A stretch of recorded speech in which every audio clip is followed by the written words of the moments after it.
हम आपको हर वो तस्वीर, हर वो जानकारी, हर वो प्लानिंग दिखाएंगे जिसे प्रयागराज शूटआउट के बाद शायद आपने पहले नहीं देखी होगी, और साथ ही वो तस्वीर भी दिखाएंगे जब झांसी में असद अपने शूटर गुलाम के साथ अतीक को छुड़ाने की प्लानिंग कर रहा था और इसी प्लानिंग पर यूपी पुलिस ने पानी फेर दिया। आपको हर खबर डिटेल में दिखाएंगे और अतीक के पाकिस्तान कनेक्शन से लेकर दाऊद कनेक्शन तक की रिपोर्ट भी दिखाएंगे।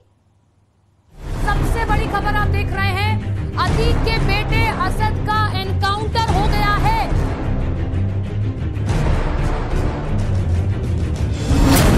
एनकाउंटर में अतीक का शूटर बेटा थे।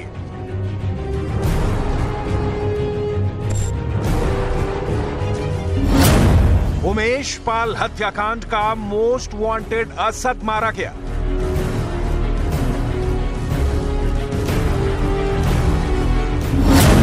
उनचास दिन बाद मुठभेड़ में असद हुआ थे।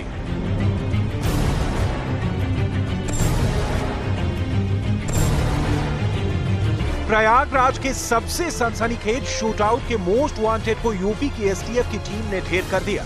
इस एनकाउंटर में शूटर मोहम्मद गुलाम को भी एसटीएफ की टीम ने जवाबी कार्रवाई में ढेर कर दिया।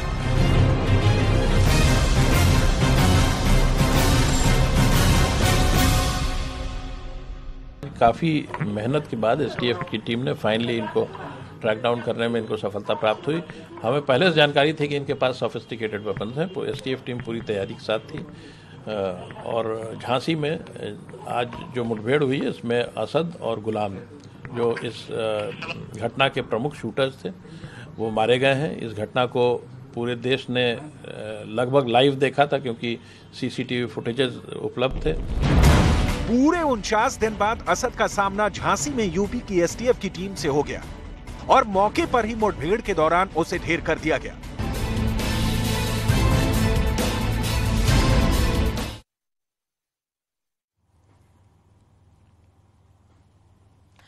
आपने ताश के पत्ते खेले होंगे, इक्का, गुलाम, बेगम, बादशाह का रोल भी समझते हैं। अतीक गैंग भी इन्हीं ताश के पत्तों की तरह काम करता था। किंग से लेकर गुलाम तक अपनी गैंग के लिए पूरी तरह वफादार थे।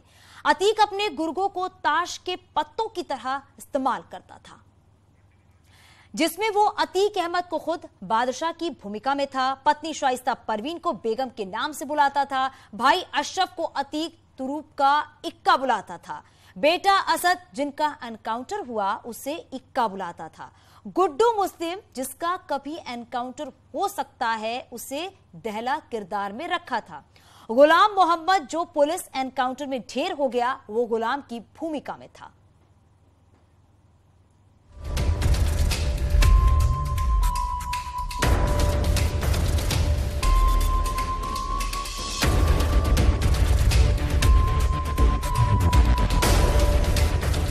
माफिया कोई भी हो, सरकार की 0 की नीति है और उन माफियाओं के खिलाफ मिट्टी में मिलाने का काम उनको हमारी सरकार करेगी, पूरी मजबूती के साथ इनसे निपटने का कार्य करेगी।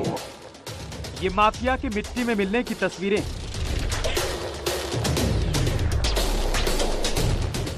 ये वही असद है जो उमेश पाल पर गोलियां बरसा रहा था।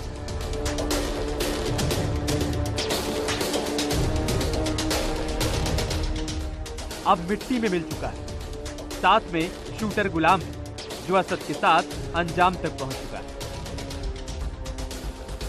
यूपी एसटीएफ ने आखिरकार आज अतीक के लाडले असद को एनकाउंटर में मार गिराया। साथ में मारा गया 5 लाख का इनामी शूटर मोहम्मद गुलाम।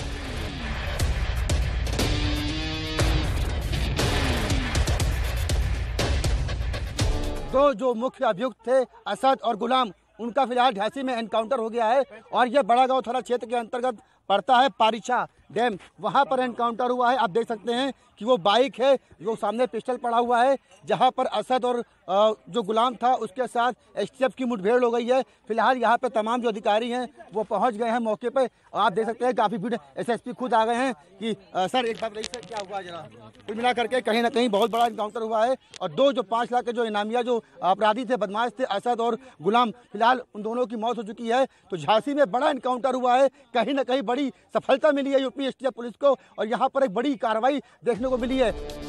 अतीक जब दूसरी बार प्रयागराज में था, जब उसके कस्टडी रिमांड को लेकर सुनवाई चल रही थी, तभी खबर आई कि एसटीएफ ने उसके लाडले असद को एनकाउंटर में मार गिराया।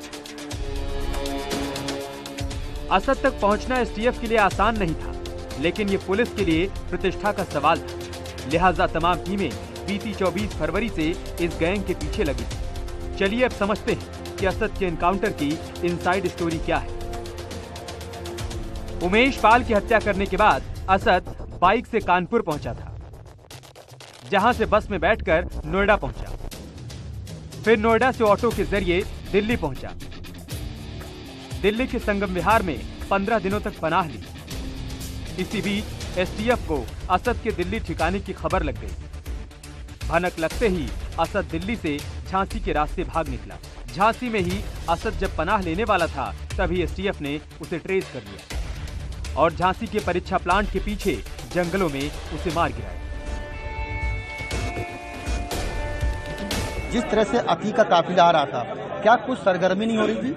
लगातार माहौल ये बन रहा था और झांसी मतलब पुलिस के लिए भी और अपराधियों के लिए भी बहुत सुरक्षित जगह है। और यहाँ पर उत्तर प्रदेश और मध्य प्रदेश का बॉर्डर है। जिस जगह ये घटना हुई, बताया जा रहा मोड़ से आ रहे थे और उस जगह जिस जगह वो अंदर घुसे जिस रास्ते में, उस रास्ते में बाहर निकलने का कोई रास्ता ही नहीं था। पीछे से एसटीएफ बराबर उनका पीछा कर रही थी और उसके बाद बेतवा नदी थी। बेतवा नदी के उस पार जा ही नहीं सकते थे और जो बाइक लिए थे वहाँ पर वो गिरनी थी और पुलिस ने, एसटीएफ ने बिल्कुल मौका पाकर सही जगह उनका एनकाउंटर किया। मुठभेड़ में दोनों बदमाशों को मार दिया है। बहुत ही सही जगह थी और सही लोकेशन थी, सही समय था ये। असद और गुलाम के लोकेशन कंफर्म होने के बाद एसटीएफ की टीम ने इलाके की घेराबंदी मजबूत कर दी और माफिया के लाडले के पास भागने का कोई रास्ता नहीं बचा। अब या तो असद सरेंडर करता या फिर मारा जाता। असद ने सरेंडर करने की बजाय पुलिस टीम पर फायरिंग की और जवाबी फायरिंग में असद और गुलाम दोनों मारे गए।